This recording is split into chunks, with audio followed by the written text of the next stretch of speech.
Era apenas mais uma noite comum em uma academia de artes marciais de Belo Horizonte. Os alunos se alongavam, o som ritmado das batidas dos socos contra os aparadores ecoava, e o cheiro característico de suor, misturado com tatame recém-higienizado, preenchia o ar. Porém, aquele ambiente de disciplina e treino logo seria palco de algo inesperado. No centro do tatame estava Ricardo Falcão, instrutor respeitado pela técnica, mas temido pelo temperamento arrogante. Exibia sua faixa preta como se fosse um troféu pessoal e tinha o hábito de humilhar os iniciantes para impressionar os mais avançados. Naquela noite, depois de finalizar uma sequência de chaves de braço, ele percebeu um homem nos fundos da academia, agachado, limpando o chão com um balde e um esfregão. Com um sorriso debochado, ergueu a voz para que todos ouvissem. Ei, você aí, que só serve para passar pano nesse piso. Que tal mostrar se sabe ao menos levantar os braços para se defender?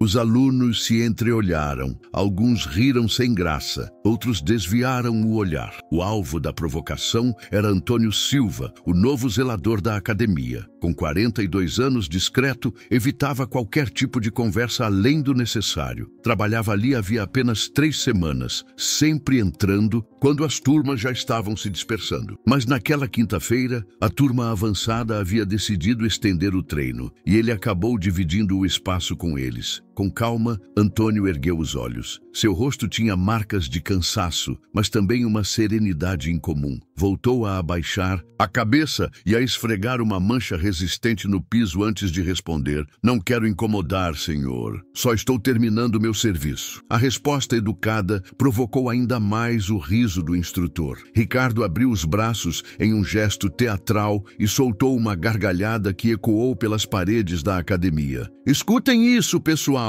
O sujeito não tem coragem nem de pisar no tatame. Alguns dos 8 alunos riram junto, ainda que de forma nervosa. Outros, desconfortáveis, começaram a perceber que a atitude do mestre extrapolava os limites do respeito. O que ninguém sabia, nem Ricardo, nem aqueles jovens que o assistiam, era que o homem de uniforme simples escondia um passado que poucos ousariam acreditar. 2 décadas antes, Antônio Silva tinha sido conhecido mundialmente como Tempestade, silenciosa, um apelido que refletia seu estilo de luta. Calmo e frio por fora, mas devastador quando entrava em ação. Foi campeão internacional de MMA 5 vezes, enfrentando e derrotando adversários que pareciam invencíveis. Seus combates eram lembrados por fãs como verdadeiros espetáculos de técnica e resistência. Mas a glória teve um preço. Durante um treino de rotina, uma sequência mal calculada de golpes resultou em um acidente fatal que custou a vida de seu melhor amigo e parceiro de preparação.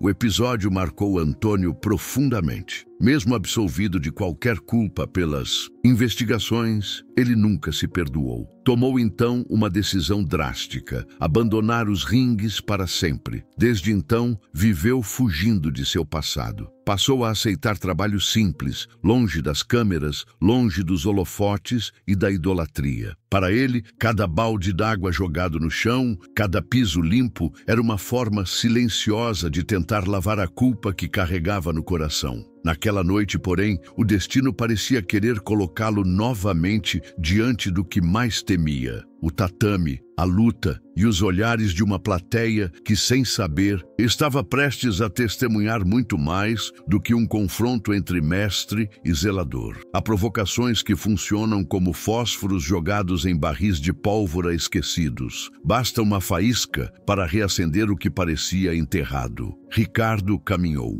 em direção ao zelador com aquele sorriso insolente de quem se acredita intocável. Vamos, só um treino leve. Mostre a todos a diferença entre um verdadeiro praticante e alguém que só passa pano no chão. Antônio deixou o balde cuidadosamente num canto, limpou as mãos na calça e ergueu-se com tranquilidade. O modo como seus pés tocaram o tatame chamou a atenção até dos alunos mais iniciantes. Havia precisão na forma como se posicionava, uma cadência controlada, como se cada gesto obedecesse a um padrão invisível. Está bem, respondeu, numa calma quase desconcertante. Mas quando acabar, quero que se dirija para os seus alunos e explique por que transformou transformou este lugar de aprendizado em palco de vaidade. Um silêncio denso tomou conta da sala. O sorriso de Ricardo se manteve, mas já não era de confiança, e escondia um nervosismo que só os mais atentos perceberam. Falar em desculpas, ironizou, ajeitando a faixa preta na cintura. O único que vai se desculpar aqui é você, quando estiver estirado no chão. Os alunos se agruparam em círculo, como espectadores de uma peça cujo final ninguém conhecia. Entre eles estava Sarah Kim, faixa roxa e estudante de psicologia esportiva. O desconforto estampado em seu rosto denunciava o que pensava. Mestre, talvez seja melhor voltarmos ao treino normal, sugeriu com cautela. Cale-se, Sarah, cortou Ricardo em tom ríspido. Observe e aprenda. Foi então que Antônio ergueu o rosto. Sua expressão não tinha traços de raiva, mas os olhos revelavam algo mais profundo. A memória de batalhas que iam além dos tatames, guerras travadas dentro de si mesmo. Pense. Bem, Ricardo, disse em voz baixa, porém firme. Se continuar, todos aqui verão uma lição que você nunca ensinou em suas aulas. O instrutor não recuou.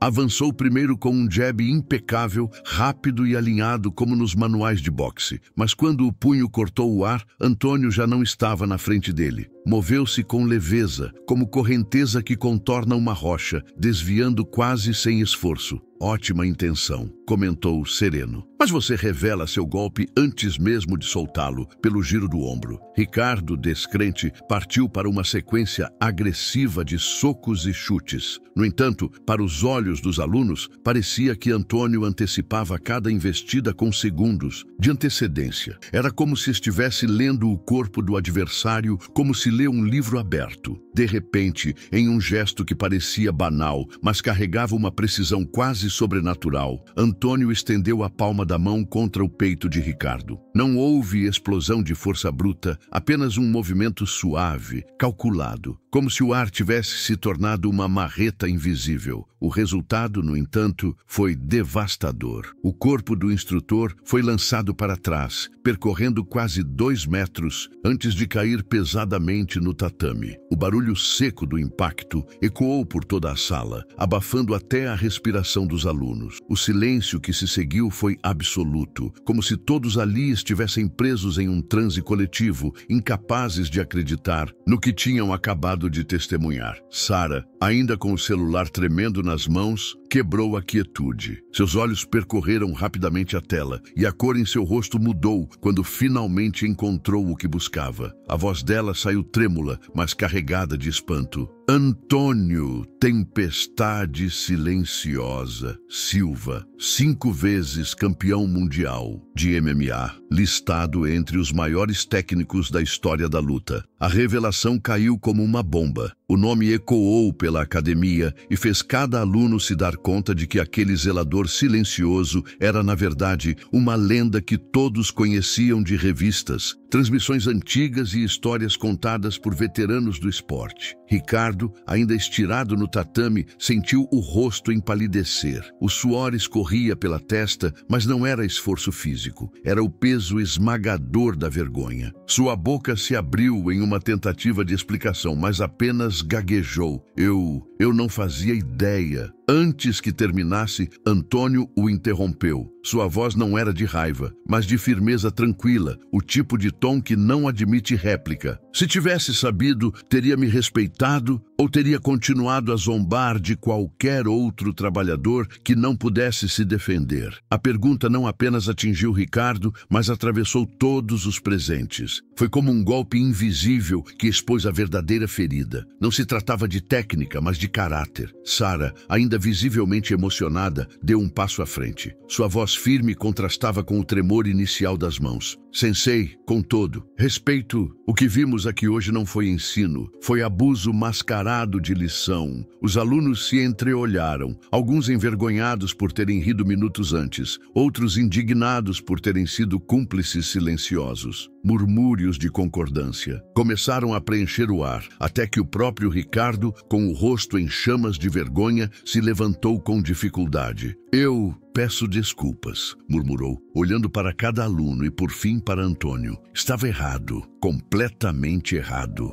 Antônio assentiu, mas não se deixou levar pela vitória moral. Com serenidade, devolveu a lição que ficaria marcada em todos. Força verdadeira não está em títulos nem em faixas. Não está em medalhas nem em cinturões. Está no caráter de quem usa o que sabe para proteger, não para humilhar. Meses se passaram e a academia já não era a mesma. O ambiente que antes respirava arrogância, agora transbordava humildade. Antônio, após muita insistência dos alunos, aceitou dar aulas, mas não de golpes. Suas lições eram sobre filosofia, autocontrole, disciplina e respeito. O tatame deixou de ser palco de exibicionismo e voltou a ser espaço de aprendizado. Ricardo, por sua vez, perdeu metade dos alunos nas primeiras semanas. Muitos não aceitaram continuar sob sua tutela depois daquela noite. Com poucos discípulos e carregando a vergonha do episódio, foi forçado a reaprender do zero o que realmente significava ser um mestre. Mais do que técnicas, precisava conquistar de novo aquilo que havia perdido, respeito. E a lembrança que ficou para todos os presentes não foi a queda espetacular de um faixa preta diante de um zelador. O que realmente marcou foi a lição maior: nunca julgar alguém pelo uniforme que veste, pelo trabalho que exerce ou pela aparência que carrega. Porque às vezes, atrás da humildade silenciosa, se esconde a grandeza de um gigante.